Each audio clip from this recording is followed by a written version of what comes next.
तो आइए 22 number question को हम सॉल्व करते हैं। Prove that a straight line whose DC are given by relations। तो स्ट्रेट लाइन का DC इस रिलेशन के द्वारा कनेक्टेड है। तो प्रूफ करना है यदि परपेंडिकुलर हो दोनों लाइन एक दूसरे को, ये दोनों लाइन एक दूसरे के परपेंडिकुलर है तो इस एक कंडीशन हमें प्रूफ करना है, इस कंडीशन को प्रूफ करना है। यदि दोनों लाइन एक दूसरे के पैरेलल है तो इस कंडीशन को प्रूफ करना है। तो देख लेते हैं हम।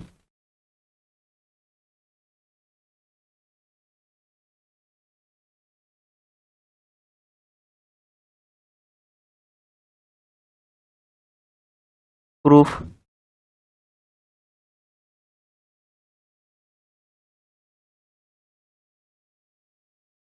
गिवन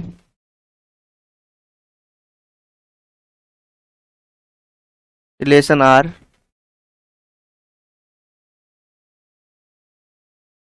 ए बी सी, इसमें एल, इसमें एन, इसमें एन इक्वल टू 0। इसको इक्वेशन फर्स्ट मान लीजिए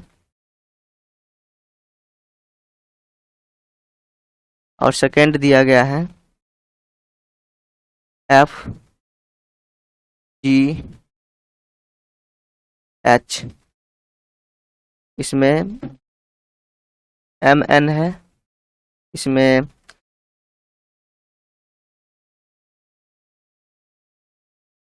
एल एन है और इसमें एल एम है।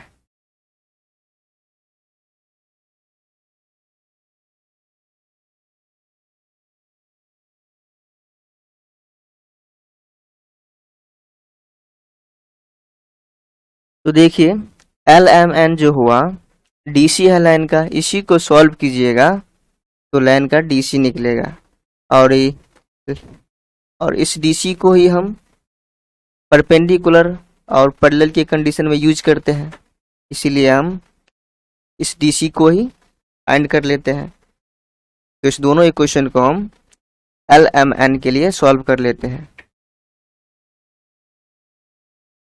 On solving first and second,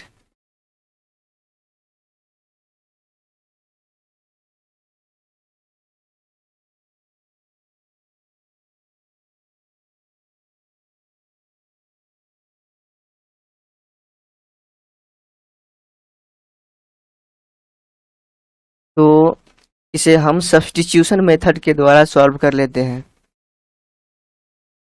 we get, देखिए इसमें से आप एल या एम या एन का वैल्यू निकाल लीजिए। तो हम एल का ही वैल्यू निकाल लेते हैं। तो एल का वैल्यू निकालिएगा इक्वेशन फर्स्ट से।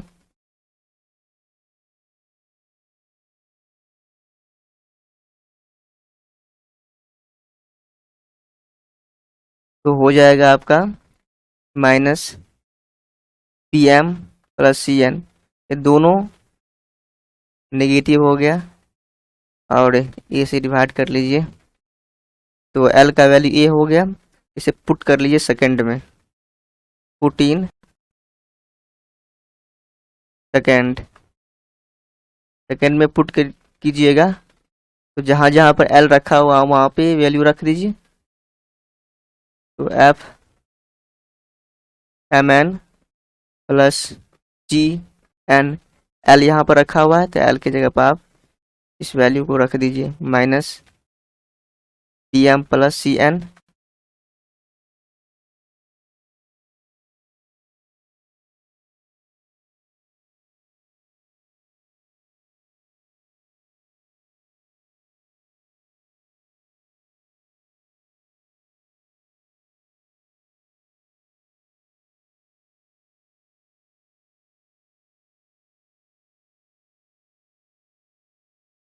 Equal to 0। अब आप दोनों तरफ ए से मल्टीप्लाई कर लीजिए।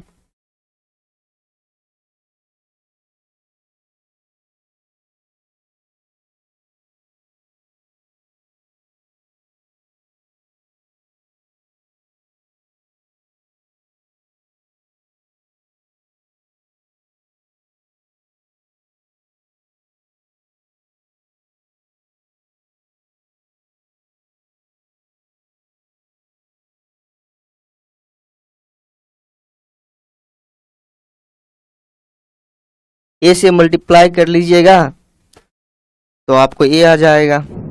देखिए,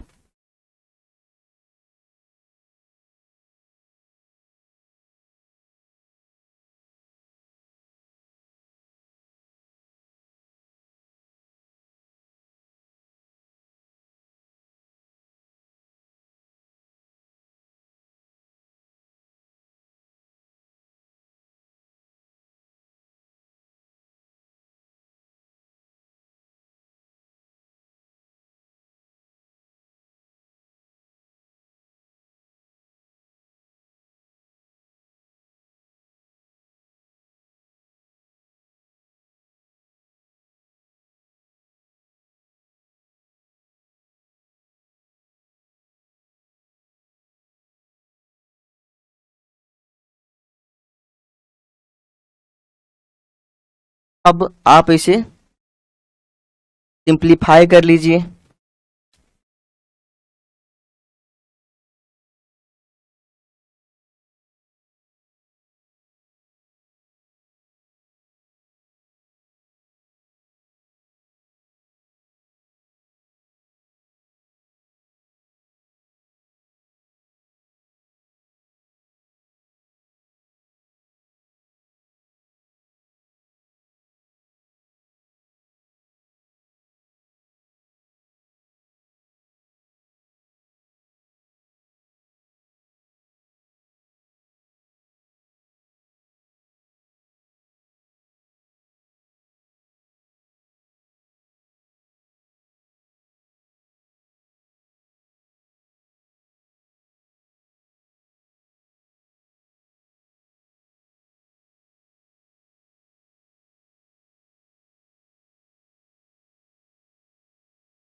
अब इसमें देखिए आप, इसमें भी एम एन है, इसमें भी एम एन है, और इसमें भी लास्ट वाला में भी एम एन है। तो तीनों में आप एम एन कॉमन ले लीजिएगा, और इसमें आपका एम स्क्वायर है और इसमें एन स्क्वायर है। ओके, तो इसे लिख लीजिए अरेंज करके आप।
देखिए, इसमें तो अब माइनस ही माइनस नजर आ रहा है। तो आप क्या कीजिए, दोनों तरफ आप माइनस से मल्टीप्लाई कर लीजिए।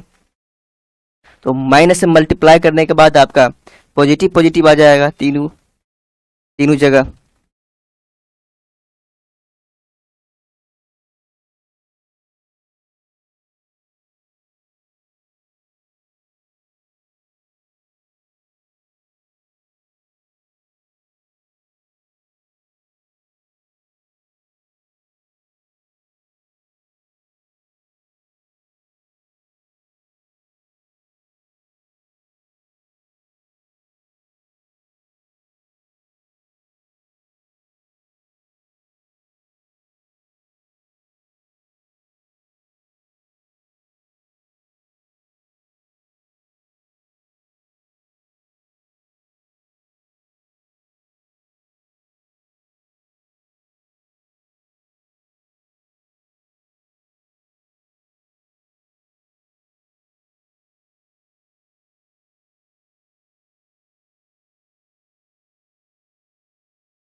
अब आप दोनों तरफ n स्क्वायर से डिवाइड कर दीजिए।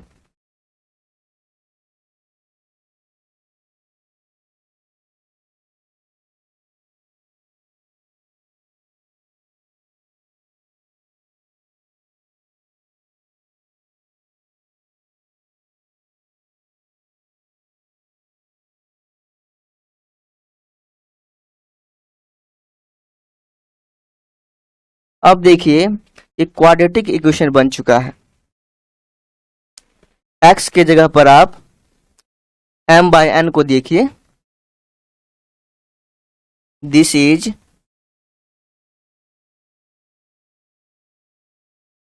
Quadratic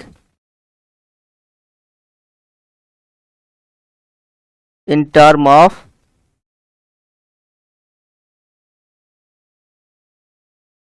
m/n. So its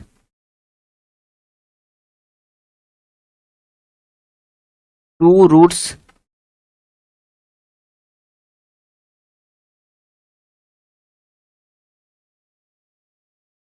क्योंकि द्विघात समीकरण के पास दो रूट होता है, तो दोनों रूट आप मान लीजिए। यहाँ पर m/n के टर्म में है, इसलिए हम फर्स्ट रूट m1/n1 को मान रहे हैं और दूसरा रूट m2/n2 को मान रहे हैं। अब देखिए दोनों रूट को हम मान चुके हैं और हम जानते हैं कि सभी रूट का प्रोडक्ट जो होता है, डेट इज यहाँ पे दो ही रूट है, तो दोनों रूट का जो प्रोडक्ट हो जाएगा कांस्टेंट टर्म और लीडिंग कोएफिशिएंट का रेशियो होता है। लीडिंग कोएफिशिएंट का मतलब एक्स स्क्वायर के जो पीछे रहता है उसको लीडिंग कोएफिशिएंट कहते हैं, mn का स्क्वायर है। यहाँ पर देखिए आप ऐसे लेकर चलिए,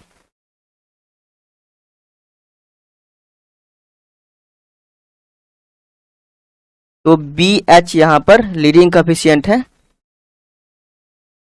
इसको लिख लीजिए आप। CG हो गया आपका कांस्टेंट टर्म और BH हो गया लीडिंग कोएफिशिएंट। इसे इस प्रकार भी लिखा जा सकता है। अब आप क्या कीजिए, दोनों रेशियो में आप BC से डिवाइड कर दीजिए। दोनों रेशियो में हम डिनोमिनेटर को BC से डिवाइड कर दिए, तो यहाँ पर C से कैंसिल हो गया और B से कैंसिल हो गया।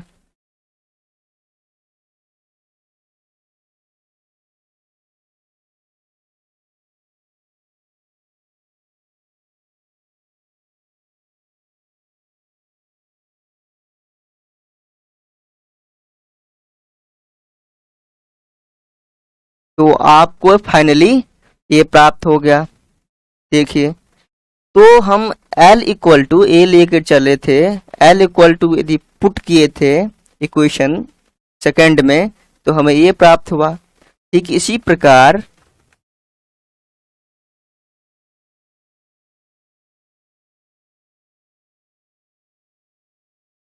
यदि m इक्वल टू पुट करते आप इक्वेशन सेकंड में, तो आपको ये प्राप्त हो जाता।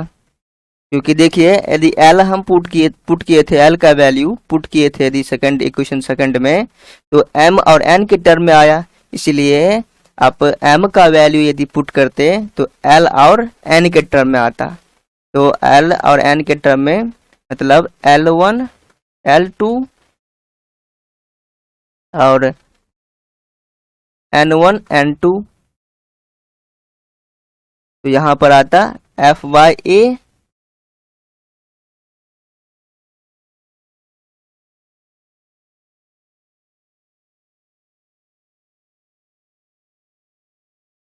और यहाँ पर H/C। इसे हम सिमेट्री भी लिख सकते क्योंकि यहाँ पर L1 L2 bye F/A symmetry के द्वारा ही दे पाए हैं, क्योंकि हम अंदाजा लगा लिए हैं जिस प्रकार से यहाँ पर आया है उसी प्रकार से यहाँ पर आएगा। वैसे प्रोसेस करके भी देख लीजिएगा, F/A ही आएगा। बाय सिमेट्री भी लिख लीजिए यहाँ पर। क्योंकि सिमेट्री का मतलब हुआ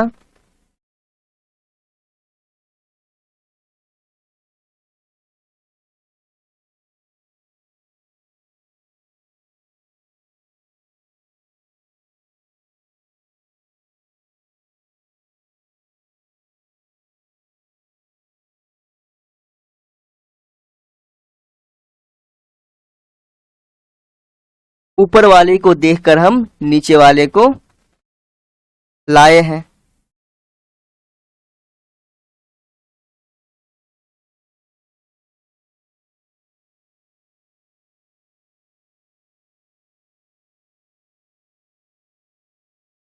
यहाँ बी के नीचे में, यहाँ जी के नीचे में बी आया है, एच के नीचे में सी आया है। ठीक उसी प्रकार हम मान लिया यहाँ पर एफ के नीचे में ए आएगा। तो इस प्रकार से आपको ए वाला, इसलिए यहाँ पर सिमेट्री लिखा गया है।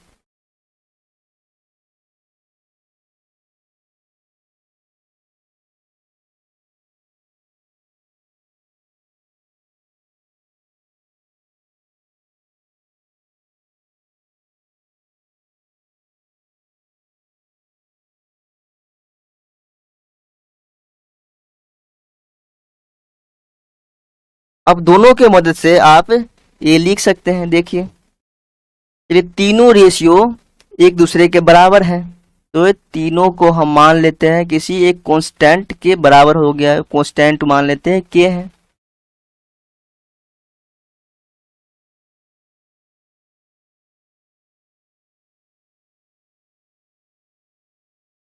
अब हम जानते हैं if the lines are perpendicular, यदि लाइन एक दूसरे के परपेंडिकुलर हो तो हम इस कंडीशन का यूज करते हैं।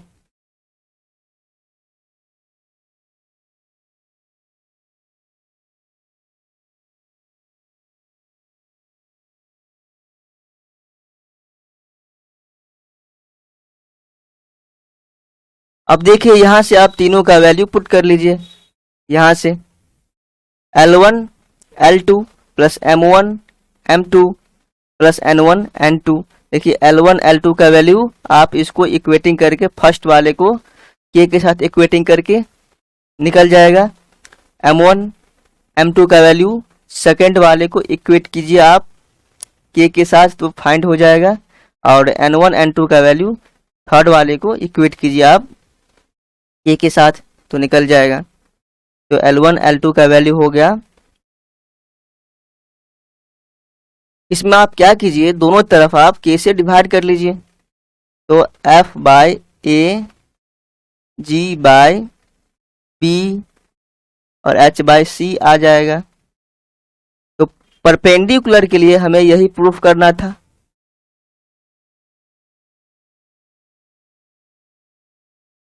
तो परपेंडिकुलर के लिए हम प्रूफ कर लिए। अब देखिए, पैरेलल के लिए प्रूफ करते हैं। If two lines are parallel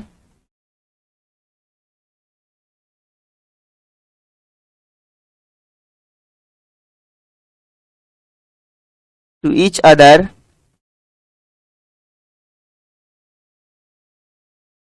तो हम जानते हैं पहला का यदि DC L1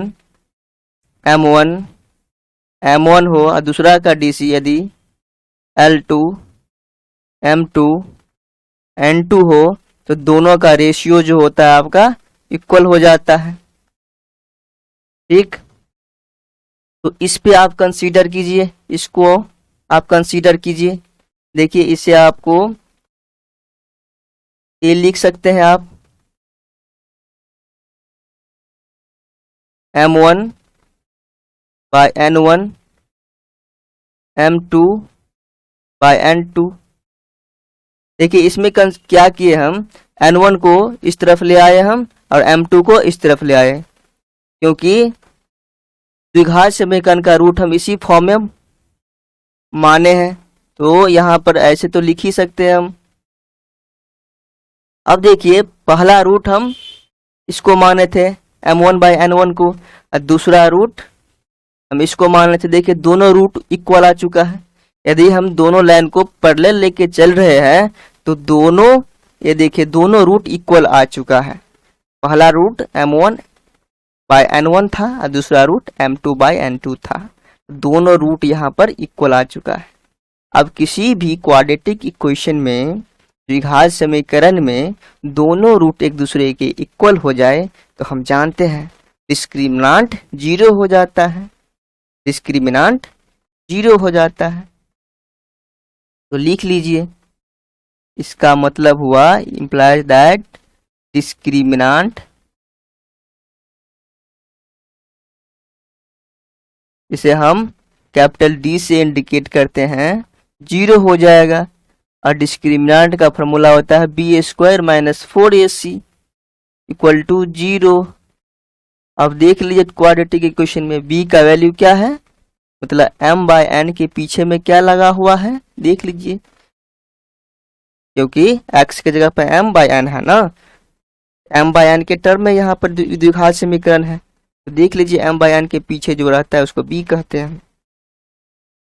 तो b आपका ये हो गया CH plus BG minus AF minus 4AC। तो a की जगह पर BH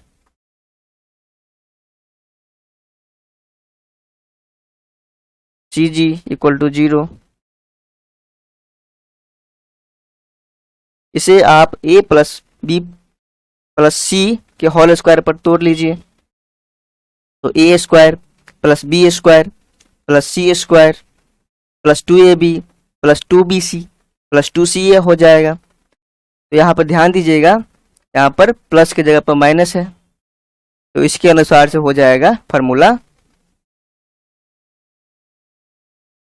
प्लस 2ab और यहाँ पर प्लस 2bc होगा, लेकिन c टर्म यहाँ पर नेगेटिव है इसलिए माइनस 2bc हो जाएगा,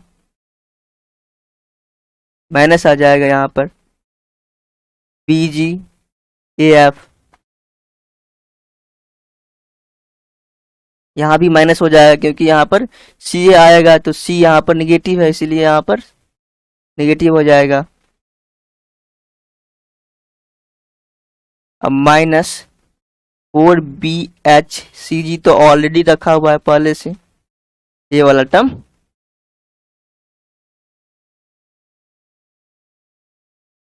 तो इसे आप लिख लीजिए, सिंप्लीफाई कर लीजिए इसको, तो b² g² हो जाएगा, a² f² हो जाएगा। यहाँ पर देखिए 2CH BG है और यहाँ पर देखिए यही CH BG है, मतलब दोनों टर्म तो सेम है। यहाँ पर प्लस 2 है, यहाँ पर माइनस 4 है, तो दोनों का आप ऐड कर लीजिए तो माइनस 2 हो जाएगा। Minus 2BC GH minus 2CA,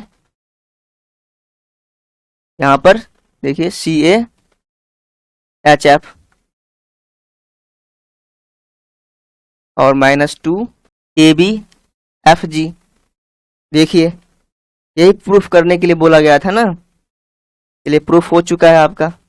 तो पैरेलल के लिए ये कंडीशन प्रूफ हो चुका है और परपेंडिकुलर के लिए आपका पीछे वाला ये इक्वेशन प्रूफ कर लिए हैं, तो प्रूफ हो चुका है। अब नेक्स्ट क्वेश्चन देखिए 23। इस क्वेश्चन को आप सॉल्व कर लीजिए क्योंकि ये हूबहू पिछले क्वेश्चन की तरह है, सेम टू सेम है, प्रोसेस भी सेम होगा, सेम प्रोसेस कर लीजिएगा, ये प्रूफ हो जाएगा आराम से। यदि प्रूफ करने में परेशानी हो तो कमेंट बॉक्स में लिखिएगा, हम प्रूफ कर देंगे। चलिए नेक्स्ट क्वेश्चन देखते हैं। यहाँ पर देखिए आप, if the edges of a rectangular parallelepiped, एक रेक्टेंगुलर पैरेललोपिड का इजेज ABC दिया गया है। इज मतलब किनारा होता है, तो किनारा आपको ABC दिया गया है। यहाँ पर देखिए रेक्टेंगुलर पैरेललोपिड, रेक्टेंगुलर पैरेललोपिड का मतलब होता है आपका क्यूबॉइड, मतलब घनाभी हो गया। क्योंकि पैरेललोपिड में जो होता है आपका सरफेस जो होता है पैरेललोग्राम होता है, निकलिए यहाँ पर रेक्टेंगल बोल दिया गया रेक्टेंगुलर, इसका मतलब सरफेस जो हो जाएगा रेक्टेंगुलर हो जाएगा, और रेक्टेंगुलर हो जाए सरफेस तो उसको हम क्यूबॉइड बोलेंगे। तो इस प्रकार से कहीं भी आपको रेक्टेंगुलर पैरेललोपिड बोला जाए तो बस कुछ नहीं, वो एक क्यूबॉइड है, मतलब घनाभ हो गया आपको, ठीक ना।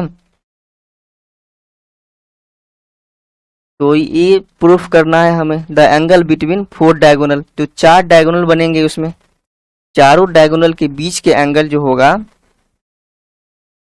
मतलब एंगल तो किसी 2 ही डायगोनल के बीच बनेगा, तो चारों में से कोई भी 2 आप चूज कर लीजिए, तो दोनों के बीच में जो एंगल बनेगा हमेशा यही बनेगा, कॉस इनवर्स जो आप देख रहे हैं यहाँ पर यही बनेगा, यही एंगल बनेगा। ठीक है, इसको हम प्रूफ कर लेते हैं, समझ लेते हैं। इसमें 4 डायगोनल जो बनेंगे इस प्रकार से बनेंगे, देखिए ये आपका क्यूबॉइड हो गया, घनाभ हो गया। और देखिए यहाँ पर रेड कलर से यहाँ पर नोट दिया गया, देखिए एवरी क्यूबॉइड इज अ पैरेललोपिड, प्रत्येक क्यूबॉइड को हम पैरेललोपिड कर सकते हैं, क्योंकि पैरेललोपिड में आपका डिफिनीशन क्या होता है, सभी के सभी सरफेस पैरेललोग्राम होना चाहिए। और क्यूबॉइड में सभी के सभी सरफेस क्या होता है, रेक्टेंगल होता है, और रेक्टेंगल जो होता है तो प्रत्येक रेक्टेंगल को हम पैरेललोग्राम कह सकते हैं, क्योंकि पैरेललोग्राम के लिए डिफिनीशन आता है तो आपका आमने सामने का भुजा साइड इक्वल और पैरेलल होना चाहिए, तो ये तो रेक्टेंगुलर में होता ही है। साथ साथ में इसमें तो बोनस भी होता है, बोनस मतलब एक्स्ट्रा प्रॉपर्टी होता है इसमें, किसी भी 2 एडजेसेंट मतलब पड़ोसी वाले भुजा के साथ 90 डिग्री एंगल बनाता है, इसमें एक बोनस होता है जो पैरेललोग्राम में नहीं होता है। इसीलिए प्रत्येक रेक्टेंगल को हम पैरेललोग्राम बोल सकते हैं, इसी कारण से हम प्रत्येक क्यूबॉइड को पैरेललोपिड कर सकते हैं, क्योंकि पैरेललोपिड में तो सिर्फ आपको पैरेललोग्राम चाहिए सरफेस, लेकिन इसमें पैरेललोग्राम के साथ साथ तो इसमें रेक्टेंगुलर भी हो गया, रेक्टेंगल भी हो जाता है, और प्रत्येक रेक्टेंगल को हम पैरेललोग्राम कर सकते हैं, इसलिए क्यूबॉइड को हम पैरेललोपिड बोल सकते हैं, ठीक ना। तो आपको नोट समझ में आ गया होगा। यहाँ देख लेते हैं हम 4 डायगोनल किस प्रकार से बनता है, चारों डायगोनल को हम देख लेते हैं। पहले हम नाम रख लेते हैं इसका, देखिए आप इसको ओरिजिन रख लीजिए, ये आपका ये ओरिजिन पॉइंट पर तीनों कोटरमिनस इजेज आपको यहाँ पर दिख रहा है आपको, पहला ओ ए हो गया, दूसरा ओ बी, मतलब X axis Y axis Z axis, यहाँ पर कोटरमिनस एज हो गया। कोटरमिनस एज का मतलब क्या है, जहाँ पर तीनों किनारा टर्मिनेट होता हो, मतलब एक बिंदु पर मिलता हो। देखिए यहाँ पर ओ पॉइंट पर तीनों किनारा मिल रहा है, तीनों इजेज मिल रहा है, इसलिए यहाँ पर इस तीनों किनारा को हम कोटरमिनस एज कहते हैं। कोटरमिनस एज का मतलब हुआ जहाँ साथ साथ टर्मिनेट होता हो, जो साथ साथ टर्मिनेट होता हो उसको हम कोटरमिनस एजेस कहते हैं।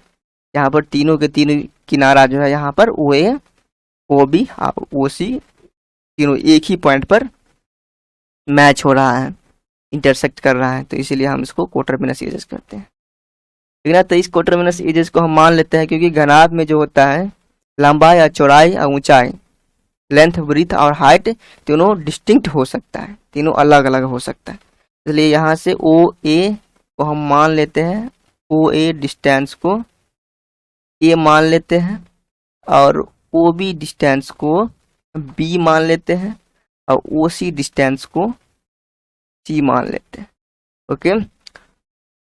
और इस प्रकार से हम सभी पॉइंट का कोऑर्डिनेट फाइंड कर लेते हैं। तो देखिए ए पॉइंट का कोऑर्डिनेट क्या हो जाएगा, चलिए देख लेते हैं कोऑर्डिनेट हम इसका। तो एक्स एक्सिस है ये, तो एक्स एक्सिस पर कोई भी पॉइंट हो तो उसका y और z कोऑर्डिनेट 0 होता है, ये तो आप जानते ही हैं। और इसका दूरी हो गया O से A, तो x कोऑर्डिनेट हो गया A, और y कोऑर्डिनेट z कोऑर्डिनेट 0 होता है, चाहे कोई भी पॉइंट हो एक्स एक्सिस पर y और z कोऑर्डिनेट 0 होता है। तो A पॉइंट का कोऑर्डिनेट हो गया A 0 0, और बी का देख लीजिए। और वाई एक्सिस हुआ तो वाई एक्सिस पर एक्स कोऑर्डिनेट 0 होगा, जेड कोऑर्डिनेट भी 0 होगा।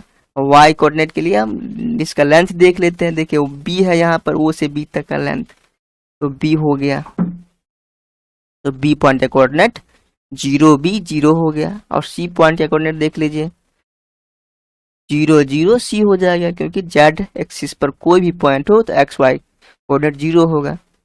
इस प्रकार से एम पॉइंट का देख लीजिए, एम पॉइंट का कोऑर्डिनेट क्या होगा, देखिए ये इस दीवार पर है, मतलब एक्स जेड दीवार पर है, ये मतलब एक्स जेड प्लेन में है। तो एक्स जेड प्लेन में कोई भी कोऑर्डिनेट हो उसका वाई कोऑर्डिनेट 0 होगा। एक्स जेड एक्सिस से बनने वाला ये दीवार है, ये प्लेन है, तो इसमें वाई कोऑर्डिनेट 0 हो जाएगा, वाई कोऑर्डिनेट 0 हो जाएगा, वाई कोऑर्डिनेट 0 हो गया। अब एक्स और जेड कोऑर्डिनेट क्या होगा, तो देखिए एक्स पर ए पॉइंट पर मिल रहा है और वो जेड पर सी पॉइंट पर, तो ये हो जाएगा आपका एम पॉइंट का कोऑर्डिनेट। और एल का देख लीजिए और एन का भी देख लीजिए आप। इस प्रकार से आप एल का कोऑर्डिनेट और एन का कोऑर्डिनेट लिख लीजिए। लेकिन अब पी पॉइंट का कोऑर्डिनेट कैसे निकाल जाएगा, ये तो किसी प्लेन में भी नहीं है और किसी एक्सिस पर भी नहीं है, ये तो स्पेस में है। तो स्पेस में पी पॉइंट का कोऑर्डिनेट हो जाएगा, देख लीजिए एक्स एक्सिस को ये दूरी पर काट रहा है, वाई एक्सिस को टी दूरी पर और जेड एक्सिस को टी दूरी पर इंटरसेक्ट कर रहा है। इस प्रकार से पी पॉइंट का कोऑर्डिनेट जो हो गया ABC हो गया। अब सभी पॉइंट का कोऑर्डिनेट निकाल चुके हैं। आप देखिए यहाँ पर ओरिजिन का तो 0 0 होता है, तो जानते ही हैं। इस प्रकार से हम R2 के R2 वर्टेक्स का कोऑर्डिनेट निकाल चुके हैं हम। ओके, R2 वर्टेक्स का कोऑर्डिनेट निकल चुका है। अब देख लीजिए यहाँ पर डायगोनल किस प्रकार से होंगे। पहला डायगोनल हो गया CN, सी पॉइंट से एन पॉइंट को मिला दीजिएगा, मतलब सी टॉप वाला पॉइंट हो गया, ऊपर वाला पॉइंट, और सी जो हो गया इस कोना का पॉइंट हो गया। इसको मिलाइएगा इस दोनों को, तो एक डायगोनल बन जाएगा। ये फर्स्ट डायगोनल हो गया। दूसरा डायगोनल हो गया, देखिए पी पॉइंट से आप ओरिजिन को मिला दीजिए ओ को, ये दूसरा डायगोनल हो गया, इसका नाम हो गया PO और पहले वाला का नाम CN हो गया। तीसरा डायगोनल देखिए यहाँ पर, तीसरा डायगोनल हो गया आपको C, M से B को मिला दिए हम, ये तीसरा डायगोनल बन गया MB। और चौथा डायगोनल देख लीजिए आप, L को A से मिला दीजिए, तो ये चारों डायगोनल हो गया ना। इस प्रकार से चारों डायगोनल आप समझ चुके हैं। ओके, चारों डायगोनल का आप नाम लिख लीजिए। यहाँ पर हो गया पहला CN, दूसरा है MB, तीसरा PO और चौथा LA। देख रहे हैं ना आप यहाँ पर डायगोनल का नाम। ठीक, चार अब R2 वर्टेक्स का कोऑर्डिनेट भी फाइंड कर चुके हैं। अब चलिए हम क्वेश्चन की ओर चलते हैं। ओके, आप एक काम कीजिए, आप किसी दो डायगोनल के बीच निकालना है ना आपको एंगल, तो इस प्रकार से 6 जोड़ा बनेगा, क्योंकि आप पहले वाले किसी एक डायगोनल का चूज कर लीजिए और बाद बाकी 3 डायगोनल जब बचता है उसको इसके तीनों में से किसी एक को चूज कर लीजिए। तो क्योंकि एंगल जो निकलता है किसी दो लाइन के बीच ही निकलता है ना, तो किसी दो को चूज कर लीजिएगा। तो चारों में से किसी दो को चूज कीजिएगा, तो आपका 6 जोड़ा बनेगा। 6 जोड़ा बनेगा मतलब 6 का एंगल बनेगा, 6 एंगल बनेगा। 6 एंगल मतलब 6 को 6 एंगल जो होगा आपका इक्वल होगा। यही आपको प्रूफ करना है, किसी भी 2 डायगोनल्स के बीच का एंगल इतना होगा, यही प्रूफ करना है। देखिए यदि CN के साथ लेते हैं, इस डायगोनल के साथ लेते हैं, इस तीनों के साथ, तो 3 जोड़ा बनेगा। फिर CN के साथ ले लिया, आप MB को लीजिएगा, MB के साथ लीजिएगा, इस दोनों को लीजिएगा, तो फिर 2 जोड़ा बनेगा। MB PO के साथ और MB LA के साथ 2 जोड़ा, तो 3 2 कितना हो गया, 5 जोड़ा हो गया। अब PO के लीजिएगा तो सिर्फ LA के साथ बने, क्योंकि PO तो MB के साथ ही बना चुका है और CN के साथ भी जोड़ा बना चुका है, तो सिर्फ PO का बाकी था LA के साथ, तो एक जोड़ा यहाँ भी हो गया। तो 3 2 5 1 6 जोड़ा बना ना, तो 6 जोड़ा आपको बनेगा, तो मतलब 6 गो एंगल निकलेगा। 6 को 6 एंगल को हमें प्रूफ करना है, जो कोस इनवर्स इतना ही होगा। ओके। तो हम एक दो एंगल निकाल लेते हैं, एक दो एंगल निकाल कर दिखा देते हैं। अब बाद में आके हम सिमिलरली कर देंगे, क्योंकि उसका भी निकालने का प्रोसेस यही है, तो बार बार से हम क्यों एक ही प्रोसेस करेंगे। तो एक ही एंगल निकाल लेते हैं किसी दो डायगोनल के बीच में, और उसके बाद हम सिमिलरली कर देंगे तो हो जाएगा हमारा काम। ओके, तो अब एक ही एंगल निकाल, देखिए किसी एक जोड़ा निकाल लेते हैं, किसी एक जोड़ा के बीच में एंगल। तो सी एन और एम बी के बीच में हम निकाल लेते हैं। तो सी एन एम बी के दोनों के बीच में यदि एंगल निकालना है हमें, तो दोनों का डीसी निकालना पड़ेगा, क्योंकि एंगल निकालने के लिए दोनों का डीसी निकालना जरूरी है। और यहाँ पर डी आर भी नहीं दिया गया है, परंतु दोनों डायगोनल का पासिंग पॉइंट दिया गया है। देखिए जैसे सी एन हो गया, तो सी एन का भी पासिंग पॉइंट दिया गया है, सी और एन। तो पासिंग पॉइंट दिया गया है तो डी आर हम निकाल सकते हैं, और जब डी आर निकल जाएगा तो डी सी भी निकल जाएगा। इसी प्रकार से आप सी एन का और एम बी का दोनों का डी सी निकाल लीजिए, और दोनों के बीच में एंगल निकालने के लिए हम कोस थीटा वाला फॉर्मूला यूज करते हैं। Cos theta equal to L1 L2 plus M1 M2 plus N1 N2। इसी फॉर्मूला में आप यूज कर लीजिएगा दोनों का डीसी, तो आपका हो जाएगा फाइंड। तो चलिए निकालते हैं।